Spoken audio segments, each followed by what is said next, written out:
Hey everybody, it's Suzanne. It's April 15th, 2014, and we are going to extract some honey. These are the two honey supers that I'm going to extract. They're medium supers. So I expect to get between 30 and 40 pounds of honey out of each of these. And there's my extractor. I've got my bottling bucket with a sieve or filter on top. And this is going to filter out any wax or bee parts, because nobody wants bee parts in their honey. And it's still going to retain the pollen in the honey. So the pollen is small enough that it's going to be able to go through that. And here is my uncapping bucket. This is a bucket that we made, and those little golden bits are just wax. And here's my hot knife. I got to get it plugged in. That's just the lid to the Rubbermaid bin that we made our uncapping bucket out of.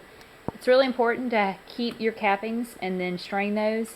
If you don't keep your cappings, you're going to lose between 5 and 10% of your honey crop, depending on whether you use 9-frame or 10-frame equipment in your supers. Today I'm going to be extracting both. I'm going to have some frames that were drawn out in a 10-frame form and some frames that were drawn out in a 9-frame form. And the 9-frame is going to have thicker comb because there was more space. So that's the equipment you need for extracting honey. You need honey, you need an extractor, you need something to catch your wax caps in, and you need a hot knife, or I guess you could use a serrated knife, and you need something to filter out all the wax bits.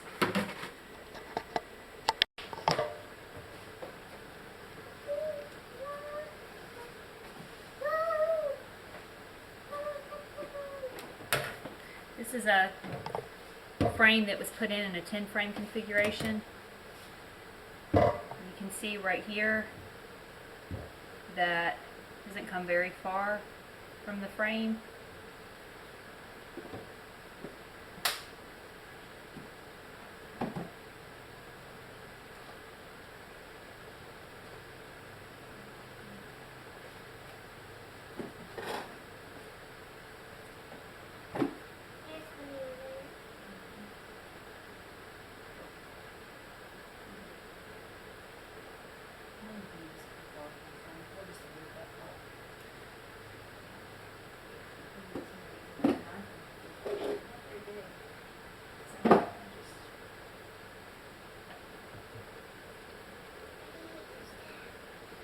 I'm using, you can ask questions loud. What was your question, Nova? Why do you use that? I'm using this because it's hot and it cuts the caps off. There goes my caps into the bottom of my bucket. Honey. Honey. I have to take 1 teaspoon of fresh honey because it helps my nose. Yep. Eating honey is good for allergies. Can you go get Mommy a fork out of the drawer, please? Yes. I like to keep my hot knife on a cookie sheet. A plate is not really big enough for this. Thank you very much. The cookie sheet just works a lot better and it sits flat. And we lost the uncapping fork several years ago. Well, I said we, but I really meant Pops lost the uncapping fork. Just blew a fuse with the hot knife. Hopefully it's not broken.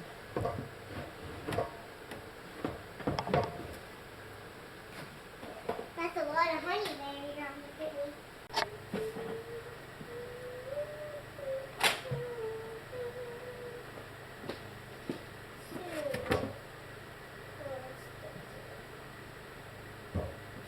Now we're going to do the other side. Mm-hmm. And I like to put, well, I guess there's something wrong with my hot knife because that's the second fuse that's blown. So that means that I get to extract honey using a serrated knife. Oh goody, I am so excited. Goody gumdrops. Yeah, I mean a regular knife. It's not meant for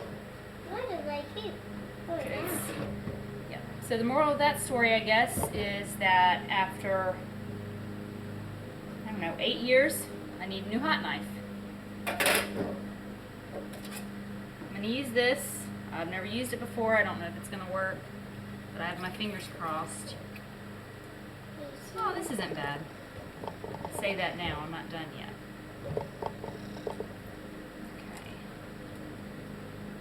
You don't want to dig too far in. You'll mess up the comb. You just want to glide along the surface and try to keep the base of your knife on either side of the frame along the wood, but not cutting into the wood. Okay. These little bits are going to be more stubborn. I'll probably just use a fork on them if I can't get them. Let's try flipping it around first.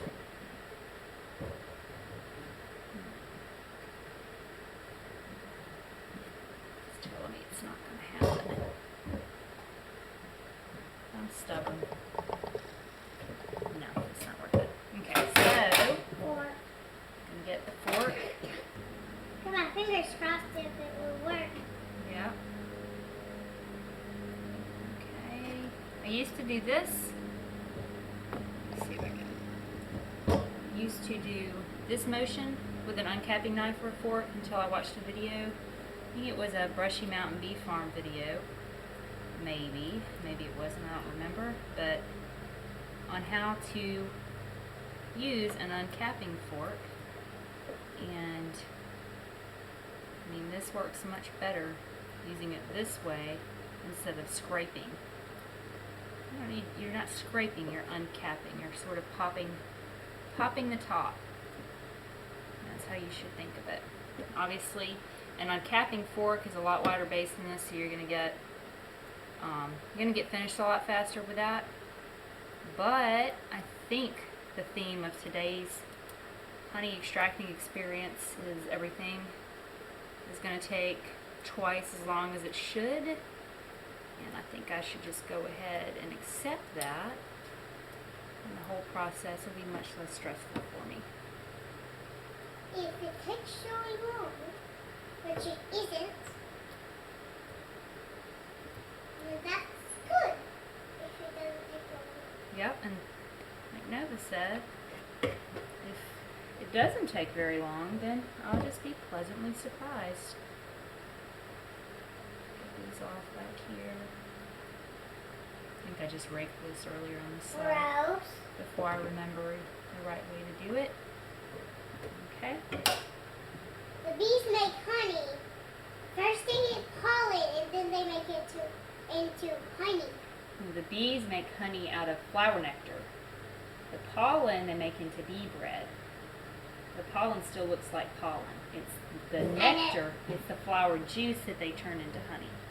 And they use the pollen or the bee bread they used to feed to their babies. That's what I meant. Okay, so here is your uncapped frame, and we are going to put this in the extractor and do the next frame.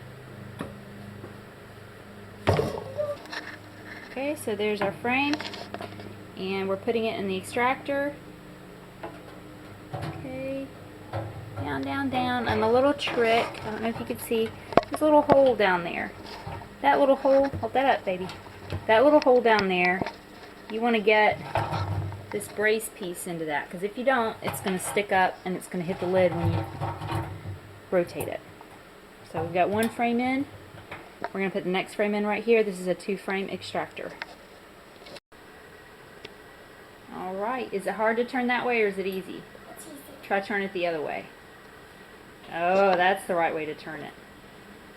Okay, so we put 2 frames in, and Nova is turning. She's going to get all that honey out, and then we're going to flip the frames around, and we're going to turn again. And then we're just going to repeat many more times. We only have 2 boxes today, so it shouldn't take too long.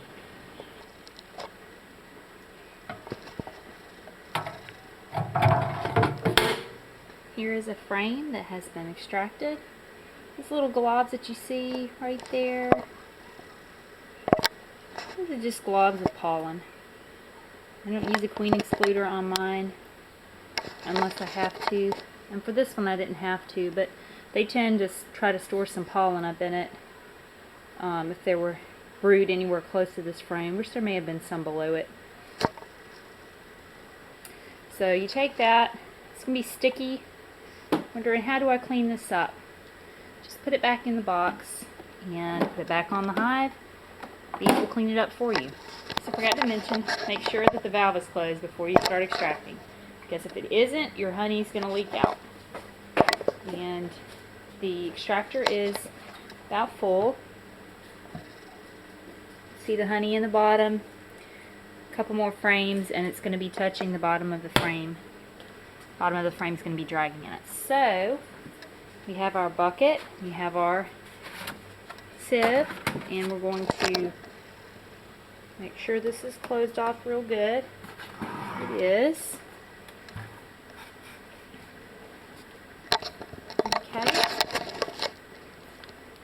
Loosen this up. Lift up that valve. That looks delicious. Yummy. As you can see, there's some fine particles in there. These bubbles are going to go through. Larger pollen particles are going to go through, and some, well, I take that back. Small and large pollen particles are going to go through.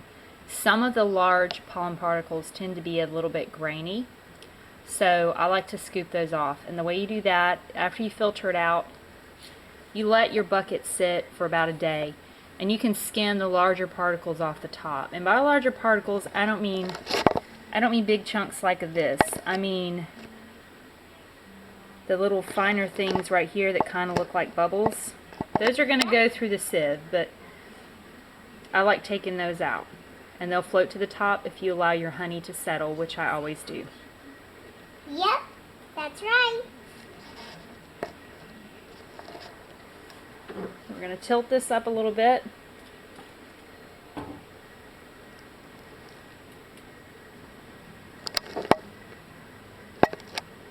Now it's getting full, isn't it? Yep. So we got through about, I guess, 9 frames before we had to stop and drain it. So I don't know if it's audible on the video, but you can hear the honey dripping through the sieve or filter down into the bucket. So now we just have to do the rest of the next box. Well, that is the last of the honey from these 2 supers that I just harvested yesterday. Now it's time to go outside and get some sunshine and let this honey strain and settle out. Here I've scraped all the cappings and the honey out of my cappings collector. This is hands down the best tool for getting as much honey as possible to be skimmed from the inside of any container, whether it's a Rubbermaid container or this bowl or the extractor. This little silicone spoon. And before this I was like, these things are so stupid, what are they made for? Well, I don't know what they're actually made for, but I like using mine for honey. It works really well. And so I'm gonna let the honey drain out of these cappings into this bowl. It's gonna take a while. I'm gonna cover it with some saran wrap so that moisture from the air doesn't get into the honey, because the number 1 rule is to keep everything dry. So we're gonna do that. Yes, Nova.